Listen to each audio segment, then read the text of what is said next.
Hey guys, it's Daniel, licensed therapist. Derek from More Plates, More Dates was on the iced coffee hour and they asked him about discipline.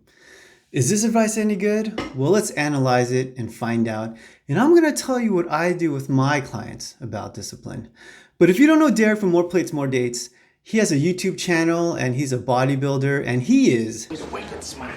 And I first came across his content when the algorithm recommended these videos where he analyzes celebrities to see whether they're on steroids or not. Spoiler alert, they're all on steroids except for Chris Pratt. How can you not love Chris Pratt? Anyways, the Iced Coffee Hour boys asked about discipline, and discipline is such a difficult problem for so many people. So let's get into his advice and see if it's any good. How do you think you can increase discipline for people? Because I know so many people and I think discipline is just plummeting. Yeah. I think it's like bad how quickly it's just falling off of a cliff. How can people hopefully grab onto the discipline, like bring it back up there? I do think that maybe as redundant as it is, imposing less situations where you have to dig into like situations that require your mental bandwidth allocation to be disciplined equals a greater amount of like resource to allocate to actual things that are worthwhile rather than like literally thinking in my mind how to avoid a drumstick in my freezer, like just don't have it in the house. Like that's something that I think is reasonable. I love this advice. And I know it's a bit practical, but I do feel like this advice is overlooked. And hey, I agree with Derek. We have a certain amount of bandwidth. What he calls bandwidth, I call psychological energy, but it's a resource that we're all limited in. So we need to be very smart about how we spend this energy, and structuring our environment to make things easy for us is a very smart thing to do. The idea is you take that energy and you sit down and use it ahead of time so that we don't have those battles of willpower. For instance, if you don't want to eat cookies, just don't have cookies in the house. It's kind of like what Derek said. And one thing I like to do with my clients is scheduling. A lot of times people have difficulty following through with things. It's because during that time they're trying to make that decision, they're spending all their energy on saying whether I should do it or not. So what we do to try to get people successful in making that decision is make the decision ahead of time. You spend their energy ahead of time. I schedule with them things that they need to do, and so it gives them a good chance of doing it. Not everyone follows through every time, but it does help us.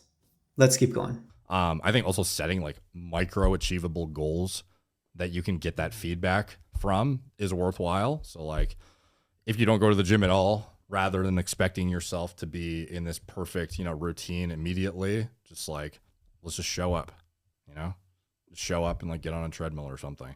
Like just getting to the gym is like a task in itself for some people, as absurd as it sounds, and just setting like progressively overloading your goals, as dumb and workout bro as that sounds, it's totally applicable, like even when you're setting your goals for the year, if I want to hit this many subscribers or I want to get this or I want to do that, like a lot of things are more daunting in the macro, but when you get granular on the micro, like they're far more achievable and a lot more easy to wrap your head around how you could actually get to the macro goal when you look at all these micro increments that if I just hit these at the end of the day have compounded to this like finality and conclusive outcome that is huge.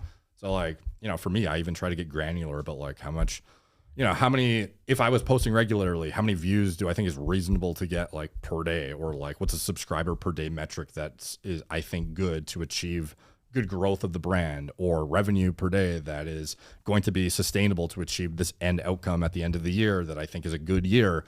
Like I don't really look as much at the end year number as I do on the micro. What do I need to do like this week to actually equate to the habits that would result in that final outcome? And I think it's a lot easier for people to actually get out of a funk or discipline themselves to start, because otherwise it's too daunting to even do anything seemingly. So those are two things that I think are pretty actionable. Yes, I agree with this big time. So what Derek is talking about is basic behavior theory. It is Operant Conditioning 101. And so what is operant conditioning? All it is basically two things: rewards and punishments. And rewards are something that comes after a behavior that makes that behavior go up. And punishment is the same thing. It comes after, but does the opposite thing. It makes that behavior go down. But if a reward is too far away, it may not be sufficient to fuel that behavior. So what do we need to do? We need to celebrate.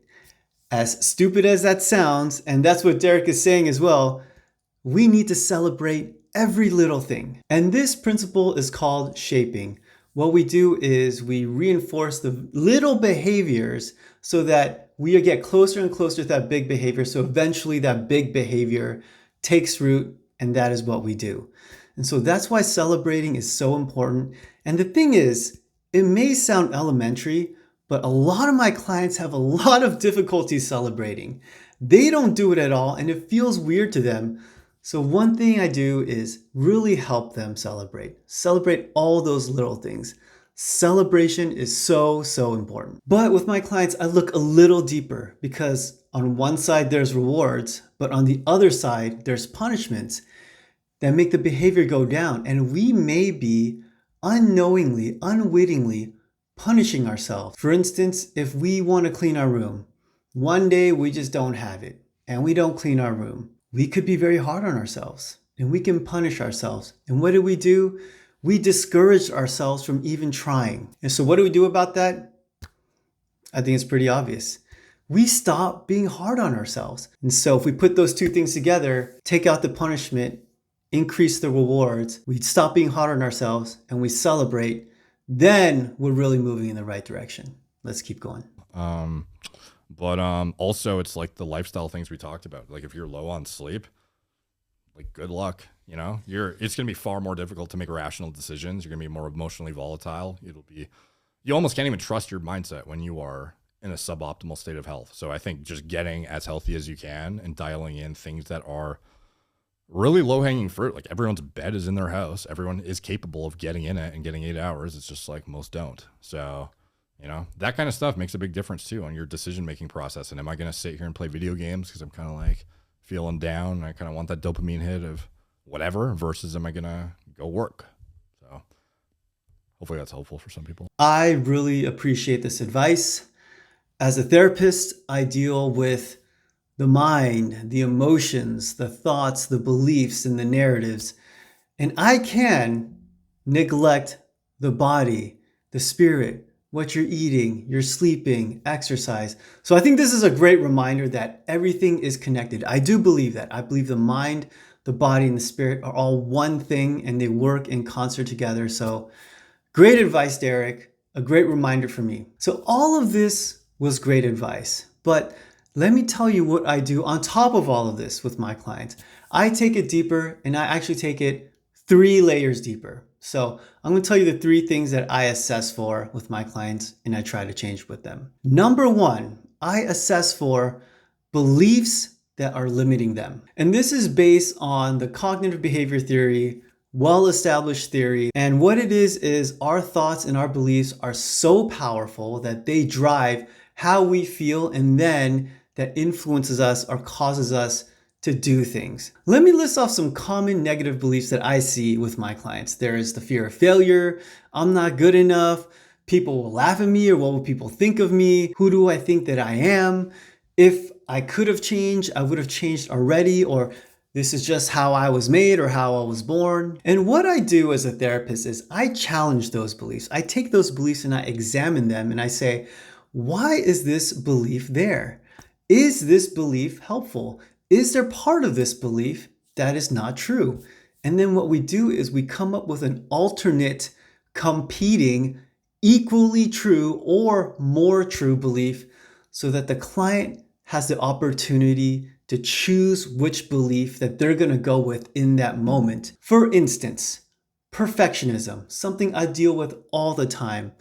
I need to be perfect. Very common problem. To which we can say perfection is a fallacy. Nobody's perfect. You look at your heroes, look at the most successful people in the world. They have failed a ton in order to get there. Failure is good. Failure is life's learning tool. Perfection is the enemy of the good, and that's all we want. We want the good.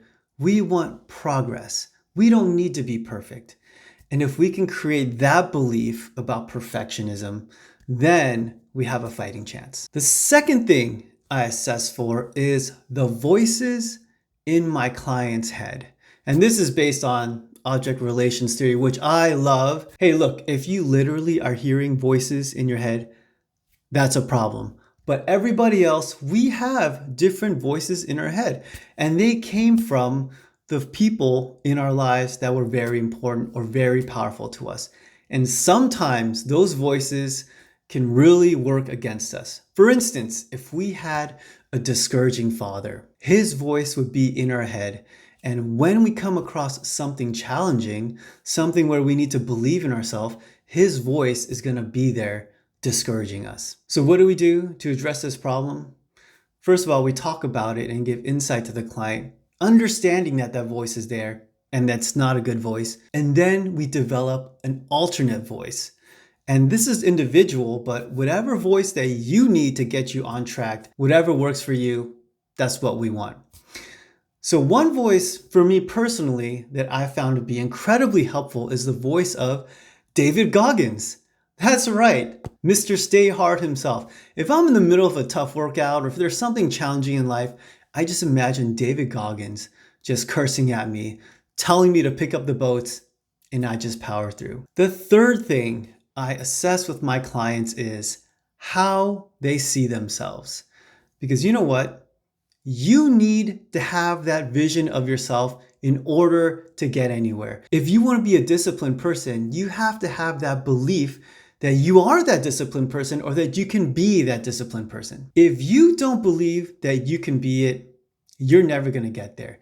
And I think you know people like that. I think we all do. That person that talks big talk but never actually does anything toward that goal. And we all know that they don't really believe it. They're not fooling anybody. They're just fooling themselves. And that person just doesn't have that vision of themselves or believes that they can be that person. But do you know what? The human mind is so incredibly pliable. It's amazing. You could practically be anything you want within the confines of reality. I mean, David Goggins himself went from a fatty to the craziest, fittest person in the world. People have gone from can't get a date to Casanova. People have gone from poor to rich. People have gone from being extremely lonely to having a very rich social life. And it's something I see all the time, and I'm very grateful to see it in my practice. So believe in yourself.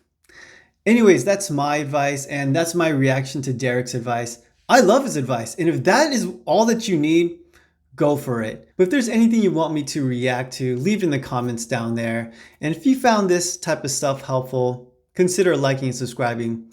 Thanks guys, I'll see you next time.